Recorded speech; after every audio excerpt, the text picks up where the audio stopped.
बिस्मिल्लाहिर्रहमानिर्रहीम। Dear students, अस्सलाम वालेकुम। आज हम PS 611 ethical issues in psychology का शॉर्ट लेसन नंबर 44 को स्टार्ट करेंगे। तो लेसन नंबर 44 का नाम है ethical decision making in crisis. Lesson number 43 के लास्ट वाले पार्ट के हमने ना 2 पॉइंट्स पढ़े थे। Some suggested strategies for making ethical decision includes, एक था point determine whether the matter truly involves ethics, और दूसरा पॉइंट था consult guidelines already available that might apply as a possible mechanism for resolutions या अच्छा इस या resolutions। अच्छा, ये जो पॉइंट थे ये एक्चुअल में ना रोल कन्फ्लिक्शंस के सूरत में जो थे इम्प्लीमेंट हो रहे थे डिसीजन मेकिंग की स्ट्रेटजीज की फॉर्म में। अब ये है कि जब आप क्राइसिस का सामना कर रहे होंगे तो ये फर्दर डिसीजन मेकिंग जो स्ट्रेटजीज है ये आपके लिए हेल्पफुल होगी। इन द स्टार्टेड आपको ना इस लेसन में अगर बताया जाए आप स्टूडेंट्स को, इसमें ना ओवरऑल आपको ना क्राइसिस की फॉर्म जब एक होती है, देखने को मिलती है एक मेंटल हेल्थ प्रोफेशनल्स को या साइकोलॉजिस्ट को क्राइसिस का सामना करना पड़ता है, तो वो किस तरह से एथिकल डिसीजन मेकिंग कर सकते हैं। सारे स्टेप्स और इम्प्लीमेंटेशंस को लेकर फर्दर जो है वो गाइडलाइंस और केसेस और स्नैरियोस भी दिए गए हैं इस लेसन नंबर 44 में। हर एंगल से आपको ना इसमें समझाने की कोशिश की है इस लेसन नंबर 44 में क्राइसिस की फॉर्म में, जब मुश्किल परेशानियों का सामना कर रहा होता है एक मेंटल हेल्थ प्रोफेशनल्स या साइकोलॉजिस्ट। ओके, तो लेसन को स्टार्ट करने से पहले मेरी रिक्वेस्ट है उन साइकोलॉजी के स्टूडेंट्स से या उन व्यूवर्स से जिन्होंने अभी तक साइकोलॉजिस्ट कम्युनिटी यूट्यूब चैनल को सब्सक्राइब नहीं किया, तो kindly please psychologist community YouTube channel को सब्सक्राइब कर दें, वीडियो को लाइक करें, क्लासमेट के साथ शेयर करें। और अगर आप मॉडर्न और इस्लामिक साइकोलॉजी को जानना चाहते हैं तो Inner Psychoflix YouTube channel powered by psychologist community, इसी वीडियो के डिस्क्रिप्शन में आपको इनर साइकोफ्लिक्स यूट्यूब चैनल का लिंक भी मिल जाएगा। और आप हमें इंस्टाग्राम, टिकटॉक, ट्विटर और फेसबुक में भी फॉलो कर दें। इसी वीडियो के डिस्क्रिप्शंस में आपको इंस्टाग्राम, टिकटॉक, ट्विटर और फेसबुक का लिंक भी मिल जाएगा। जैसे कि फर्दर डिसीजन मेकिंग स्ट्रेटजीज़ है, आप किस तरह से जो है वो फर्दर या मज़ीद जो है वो डिसीजन मेकिंग की स्ट्रेटजीज़ को इम्प्लीमेंट कर सकते हैं जब आप क्राइसिस का सामना कर रहे होते हैं। तो नंबर 3 पॉइंट है pass to consider as best as possible all factors that might influence the decision you will make. मतलब जब आप डिसीजन ले रहे होते हैं तो आपको ना सभी फैक्टर्स को देखना ज़रूरी होता है जो आपके डिसीजंस को अफेक्ट करते हैं। और ये इन फैक्टर्स में क्या क्या शामिल होता है।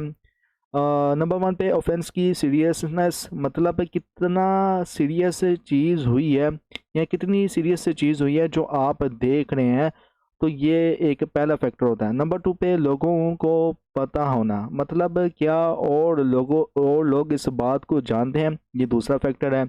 और नंबर 3 पे किसे नुकसान हो सकता है, मतलब क्या किसी को इस डिसीजन से नुकसान हो सकता है जो आप डिसीजन ले रहे हैं, तो ये फैक्टर भी जो है कंसीडर करना चाहिए डिसीजन मेकिंग की स्ट्रेटजीज़ में। और ये सब फैक्टर्स को ना समझना ज़रूरी है ताकि ना आप अपने डिसीजन अच्छे से ले सकें। और नंबर 4 पे जो पॉइंट है consult with a trusted colleague है। मतलब ये कि एथिकल डिसीजन मेकिंग एक ना मुश्किल प्रोसेस होता है जो हमारे अपनी परसेप्शंस और वैल्यूज़ पर भी डिपेंड करते हैं। इसलिए ना हमेशा एक ट्रस्टेड कोलीग्स से कंसल्ट करना फ़ायदेमंद होता है, ख़ासकर अगर वो अपनी फील्ड में एक्सपर्ट हो। नंबर 5 पे evaluate the rights, responsibilities and vulnerabilities of all affected parties. मतलब ये कि अक्सर गलत डिसीजन इसलिए होता है क्योंकि ना हम स्टेक होल्डर्स के राइट्स, रिस्पॉन्सिबिलिटीज़ और वल्नरेबिलिटीज़ को ना ढंग से एवेल्यूएट नहीं करते। अब इसमें क्या होता है, जब हम ढंग से एवेल्यूएट नहीं करेंगे तो कॉन्फिडेंशियलिटी बीच में होती है। तो क्या किसी का राइट है अपनी प्राइवेसी को प्रोटेक्ट करना, कॉन्फिडेंशियलिटी में ये देखा जाता है। और नंबर 2 पे इन्फॉर्म्ड कंसेंट होता है, मतलब क्या क्लाइंट को अपने डिसीजन का पूरी तरह से पता था। और नंबर 3 पे एवेल्यूएट फीडबैक, मतलब क्या हमने सही फीडबैक दिया था जो इनको हेल्प करे।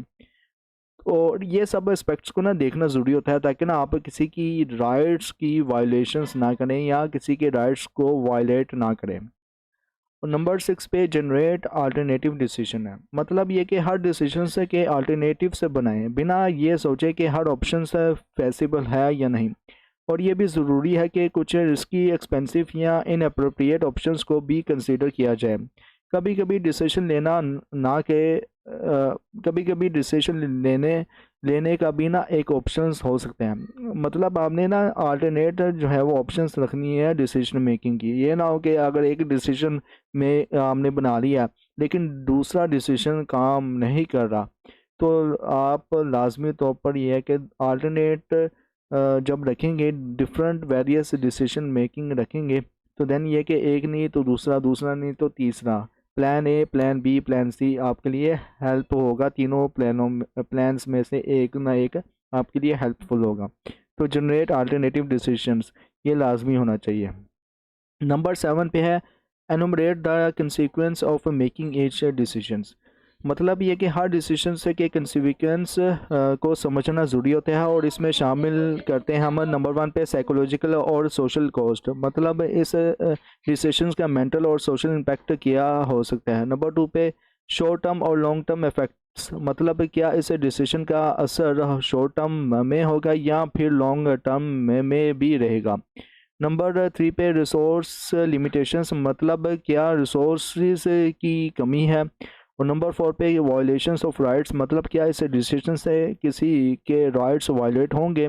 और नंबर 5 पे बेनिफिट्स, इसमें आपने बेनिफिट्स देखना है कि क्या जो भी आप डिसीजन ले रहे हैं कि क्या इस डिसीजन से कुछ पॉजिटिव आउटकम मिल सकता है या पॉजिटिव बेनिफिट्स मिल सकते हैं। तो ये भी आपने लाजमी कंसिडर करना चाहिए जब आप क्राइसिस का सामना कर रहे होते हैं, या नॉर्मल, या जब नॉर्मल से हट कर किसी न किसी फेज़ में आप अगर डिसीजन ले रहे हैं तो बेनिफिट्स को लाजमी कंसीडर करें। और अच्छा, नंबर 8 पे है मेक द डिसीजंस, मतलब अब आपने डिसीजन बनाना है। पहले आपने सारी चीज़ों को देख लिया, फैक्टर्स को भी देख लिया, अल्टरनेट ऑप्शंस भी रख ली, राइट्स एंड रिस्पॉन्सिबिलिटी को भी देख लिया, ट्रस्टेड कोलीग्स से मशावरत भी कर ली, मतलब कि अपने साथी, दोस्त, पेरेंट्स से, या फिर जो है वो अपने क्लासमेट से अगर आपने मशावरत कर ली है, तो देन ये कि सारी चीज़ों को आपने जब कैटेगराइज करके इम्प्लीमेंट कर ली है डिसीजन मेकिंग की स्ट्रेटजीज़ में, तो देन फिर 8 सेकंड लास्ट जो पॉइंट है वो मेक द डिसीजन है। अब आपने डिसीजन बनाना है, फाइनल डिसीजन बनाना है।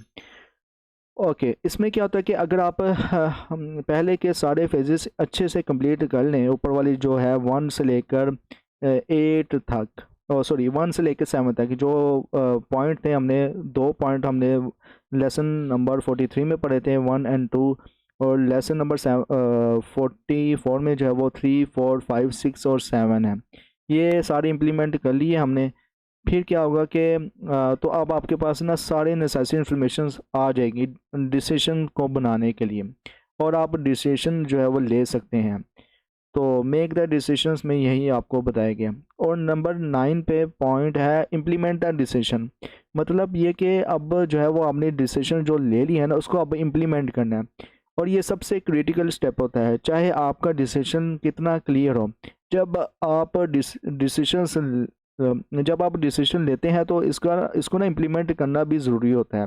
ये ना हो कि आपने डिसीजन लिया और उसको इम्प्लीमेंट नहीं करे, तो ये चीज़ नहीं होनी चाहिए। तो डिसीजन ले लिया तो देन इम्प्लीमेंट भी करें। ओके, आगे है ethical decision making in crisis को लेकर मज़ीद आपको ना इसमें कुछ बताया गया है कि जब आपको ना क्राइसिस सिचुएशंस का सामना होता है तो आपके पास ना टाइम नहीं होता अपने डिसीजंस को केयरफुली सोच कर लेने का। और ऐसे में ना थेरेपिस्ट को ना एंग्जाइटी हो सकती है और वो इमोशनल या सेल्फ सर्विंग डिसीजंस ले सकता है, और ये भी हो सकता है कि वो ना अनएथिकल डिसीजंस ले ले। बिहेवियरल इमरजेंसीज और क्राइसिस को ना अक्सर इंटरचेंजेबली यूज़ किया जाता है, लेकिन दोनों में ना फ़र्क होता है, और ये फ़र्क आपके डिसीजन मेकिंग प्रोसेस में भी इफ़ेक्ट करता है। बिहेवियरल इमरजेंसी की बात की जाए तो बिहेवियरल इमरजेंसी तब होती है जब किसी क्लाइंट का बिहेवियर इमीडिएट इंटरवेंशन से डिमांड करता है, जैसे कि सुसाइडल थॉट्स, वायलेंट बिहेवियर या इंटरपर्सनल विक्टिमाइजेशंस। ऐसे में सबसे पहले ना क्लाइंट का स्टेटस एवेल्यूएट करना ज़रूरी होता है, फिर इंटरवेंशन से करना होता है ताकि ना रिस्क कम हो सके और ये इंटरवेंशन से सिंपल भी हो सकती है, जैसे कि नॉन जजमेंटल लिसनिंग, या फिर ज़्यादा सीरियस केस में इन पेशेंट हॉस्पिटलाइजेशंस का ना ऑर्डर देना। क्राइसिस की बात की जाए तो इसमें बताया गया है कि क्राइसिस एक एक्सटर्नल इवेंट होता है जो किसी, अच्छा ये जो ना पेपर पॉइंट ऑफ व्यू से बहुत इंपॉर्टेंट है। क्राइसिस और प्लस बिहेवियरल इमरजेंसी क्या होती है, और ethical decision making in crisis, ये तीनों के तीनों पॉइंट बहुत ज़्यादा इंपॉर्टेंट है, इसलिए मैंने इनको ना फुली हाईलाइट किया हुआ है। ओके, इनको अच्छे से आप प्रिपेयर कर लीजिएगा। जैसे कि मैं आपको क्राइसिस के बारे में बता रहा था, तो क्राइसिस एक ना एक्सटर्नल इवेंट होता है जो किसी इंसान का साइकोलॉजिकल इक्विलिब्रियम, मतलब के हिलात होते हैं, इक्विलिब्रियम वाली जो सिचुएशंस होती है वो एक्सटर्नल इवेंट ही इंसान के क्राइसिस होते हैं। और इसको ना कोपिंग में और इंसान को क्या होता है कि कोपिंग में मुश्किल होती है, मतलब कि उसको उस वाले सिचुएशन से ना निकलने में मुश्किल होती है, वो कुछ मूवमेंट नहीं कर रहा था, तो ये कोपिंग में मुश्किल होती है, तो देन इसका मतलब वो इंसान क्राइसिस का सामना कर रहा है। और ये ऐसे इवेंट हो सकते हैं जो एंग्जाइटी या स्ट्रेस का सबब भी बनते हैं, जैसे कि जॉब का लॉस, मतलब कि जॉब का खो देना, या कोई ट्रॉमा वगैरह इंसान को हो गया है। इस टाइप के ना क्राइसिस सिचुएशंस में ना इंडिविजुअल्स मदद लेने के लिए थेरेपिस्ट से कांटेक्ट कर सकता है, या कम से कम मदद लेने को वेलकम कर सकता है। इसमें ना जजमेंट्स इन क्राइसिस सिचुएशंस के हवाले से भी बताया गया है। जब इमरजेंसी या क्राइसिस सिचुएशंस होती है, मेंटल हेल्थ प्रोफेशनल्स को ना अपनी एथिकल और रेगुलेटरी ऑब्लिगेशंस का बहुत ख्याल रखना पड़ता है। और ये सिचुएशंस अक्सर ऐसी होती है कि जब थेरेपिस्ट को ना क्लाइंट की कंडीशंस के बारे में इनकम्प्लीट इंफॉर्मेशन होती है, या सिचुएशनल इमोशनली चार्ज होती है और एक्शंस क्लियर नहीं होते। ऐसे में ना थेरेपिस्ट को ना मुश्किल डिसीजंस लेना पड़ते हैं जब वो खुद भी एंग्जाइटी या स्ट्रेस फील कर रहा होता है। ओके, मज़ीद आपको मैं जो है ना वो इसको एक्सप्लेन कर सकता हूँ क्राइसिस को लेकर, एक मिसाल देकर आप स्टूडेंट्स को, कि अगर एक क्लाइंट सुसाइडल थॉट्स रखता है तो ये एक ना बिहेवियरल इमरजेंसी है। ओके, जो हमने इन द स्टार्टेड हमने बिहेवियरल इमरजेंसी के बारे में पढ़ा था यहाँ पे। तो अगर एक क्लाइंट ना सुसाइडल थॉट्स रखता है तो ये ना एक बिहेवियरल इमरजेंसी है। थेरेपिस्ट को ना इमिडिएटली इसके ना स्टेटस को ना असेस करना होगा और इंटरवेंशन करना होगा, जैसे कि पेशेंट्स को हॉस्पिटल शिफ्ट करना। अगर किसी क्लाइंट को जॉब का लॉस हो गया है और वो स्ट्रेस में हो, तो ये ना एक क्राइसिस सिचुएशंस है जिसमें थेरेपिस्ट इसकी ना मदद करने के लिए इन्वॉल्व हो सकता है, जैसे कि काउंसलिंग प्रोवाइड करना या कोपिंग स्ट्रेटजीज बताना। ओवरऑल ये जो सब स्ट्रेटजीज है ना और स्टेप्स जो हमने पढ़े थे, इनको फॉलो करके ना, हाँ, एक थेरेपिस्ट या मेंटल हेल्थ प्रोफेशनल्स अपने एथिकल ऑब्लिगेशंस को ना समझकर बेस्ट डिसीजन ले सकता है, स्पेशली इन क्राइसिस सिचुएशंस में, स्पेशली क्राइसिस की सिचुएशंस में। इसके अलावा आपको ना अब इसके अलावा इसमें ना clients at risk for emergency and crisis के हवाले से बताया गया है। तो इसमें आपको बताया गया है कि कुछ क्लाइंट्स तब तक इंतज़ार करते हैं जब तक इनका मसला बहुत ज़्यादा सीरियस ना हो जाए, और तब वो मेंटल हेल्थ प्रोफेशनल से मशवरा करते हैं। ऐसे सिचुएशंस में ना थेरेपिस्ट को ना क्रिटिकल फैसले करने होते हैं जो लोगों के लिए बहुत सिग्निफिकेंट कंसिक्वेंस रखते हैं, जिनके साथ अभी तक ना प्रोफेशनल रिलेशनशिप नहीं बनी होती ना, या जिनके बारे में काफ़ी मालूमात नहीं मिली होती। एक अच्छा थेरेपिस्ट एम्पैथिक और डायग्नोस्टिक नज़दीक के साथ सुन सकता है, मगर फैसले में ना जल्दबाजी नहीं करनी चाहिए। मज़ीद ये कि ऐसे क्लाइंट्स का ना एनालिसिस और इनका रिस्पॉन्स जो ख़ुदकुशी का रिस्क रखते हैं, एक बहुत बड़ी ज़िम्मेदारी है जो स्ट्रेस और टेंशन को बढ़ा सकते हैं। साइकोथेरेपिस्ट की ट्रेनिंग का ना एक ज़रूरी हिस्सा ये है कि वो ना इस तरह के क्लूज़ समझें। अच्छा, अब कौन से क्लूज़ हैं? नंबर वन पे कि क्लाइंट का वर्बल स्टेटमेंट जो इनके इरादे को दुरुस्त करता है, और नंबर टू पे सुसाइडल सोच या इरादे की बात, नंबर थ्री पे गुज़श्ता कोशिश का हिस्ट्री, और नंबर फोर पे किसी इवेंट की वजह से प्रॉब्लम और नंबर 5 पे सोशल या वोकेशनल फंक्शनिंग में कमी। और नंबर 6 पे एक प्लान जो क्लाइंट बना रहे हैं। और नंबर 7 पे होपलेसनेस और डिस्पेयर के जज्बात का इजहार। ओके। इसके अलावा ऐसे केसेस में ना थेरेपिस्ट को ना अपने कंसर्न्स और डिसीजंस को ना केयरफुली डॉक्यूमेंट करना चाहिए। और ये डॉक्यूमेंटेशंस फ्यूचर्स में ना डिफेंस के लिए क्रिटिकल साबित हो सकती है अगर थेरेपिस्ट के अगेंस्ट केस हो जाए। इस डॉक्यूमेंटेशंस की क्वालिटी डिफेंस अटॉर्नी के फैसले का एक मेजर फैक्टर्स बन सकता है।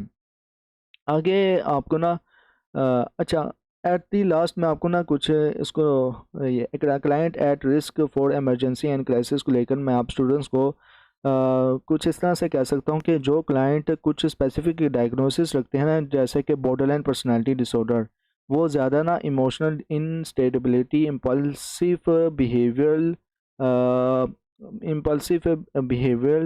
बिहेवियर और मुश्किल रिलेशनशिप हिस्ट्री की वजह से क्राइसिस में गिर सकते हैं। ओके। और प्रिपेयरिंग इन एडवांस, इसमें आपको बताया गया है इन द स्टार्टेड कि अगरचा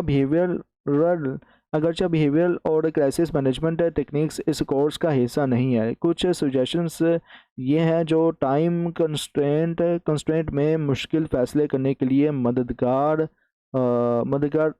साबित हो सकते हैं। नंबर 1 पे कि अपनी कम्युनिटी में मौजूदा इमरजेंसी रिसोर्सेज के बारे में मालूमात रखें।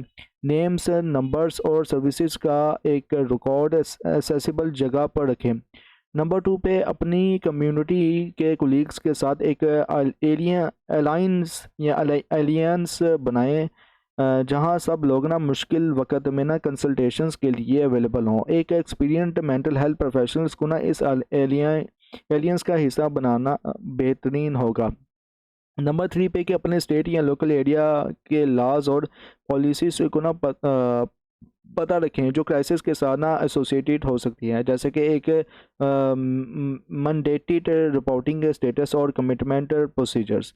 और नंबर 4 पे अपनी कम्युनिटी में ना एक लायर का पता लगाएं जो लीगल मैटर्स का नॉलेज रखता हो और आपके प्रैक्टिसेस के लिए रेलिवेंट हो आपकी प्रैक्टिसेस के लिए रेलिवेंट हो।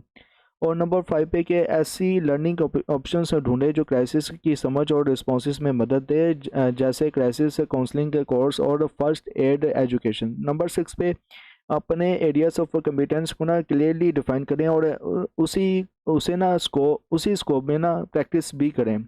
और नंबर 7 पे कि थेरेपिस्ट और क्लाइंट के रिलेशनशिप को ना क्लोजली मॉनिटर करें ताकि किसी भी अनएक्सपेक्टेड डायनामिक्स का टाइमली सॉल्यूशंस हो सके।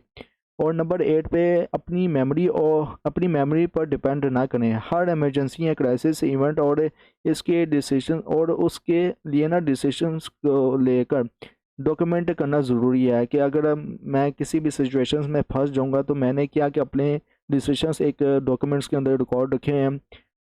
वो डिसीजंस मुझे उस क्राइसिस में अगर हेल्प करते हैं निकालने के लिए, तो देन मैं उसको इम्प्लीमेंट करूँ। तो इसलिए आपके पास एक अपनी एक डिसीजन मेकिंग की एक छोटी सी नोटबुक होनी चाहिए स्टूडेंट्स, जो आपको आपके जो है ना वो क्रिटिकल सिचुएशंस में हेल्प करे।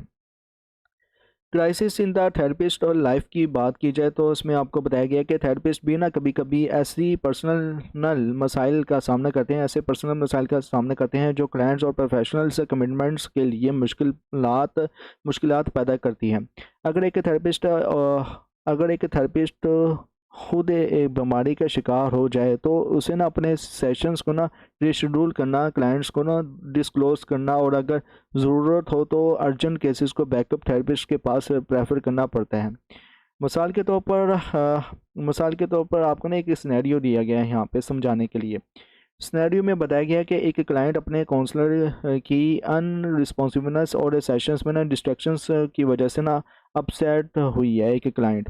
जब क्लाइंट ने कंप्लेन किया तो काउंसलर ने माफ़ी मांगी और ये डिस्क्लोज़ किया गया है कि कुछ दिन पहले इसकी 3 साल की पोती स्विमिंग पूल में ना डूब गई थी। इस डिस्क्लोजर के बाद ना क्लाइंट शॉक्ड था, सिंपैथी एक्सप्रेस की और सेशन जो है वो छोड़कर चली गई थी वो फीमेल क्लाइंट। इस केस में ना काउंसलर ने अपने पर्सनल ग्रीफ को ना ठीक से हैंडल नहीं किया। क्लाइंट ने अपने मसाइल को ना क्लाइंट ने अपने मसाइल को ना ट्राइवियल समझ करना इग्नोर किया था, और अपने थेरेपिस्ट के हालात पर ना एम्ब्रेस्ड महसूस किया था। थेरेपिस्ट को ना अपने ग्रीफ के लिए ना और वक्त लेना चाहिए था।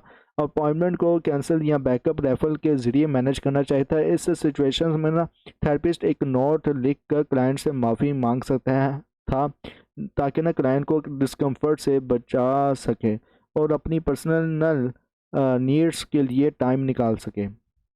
ओके, तो ये जो चीज़ होती है ना, ये बहुत सीरियस वाली सिचुएशंस होती है जब आप किसी का सेशंस ले रहे होते हैं पर वीक, और आपका जो शेड्यूल है वो मुतासर होता है, तो इससे क्या होता है कि आपके क्लाइंट्स पे बुरा इम्पेक्ट पड़ सकता है। जैसे कि इसमें बताया गया कि एक क्लाइंट आई, उसने कहा कि आपने सेशन नहीं लिया, तो देन क्या हुआ कि उसकी बेटी जो है वो स्विमिंग पूल में डूब कर मर गई।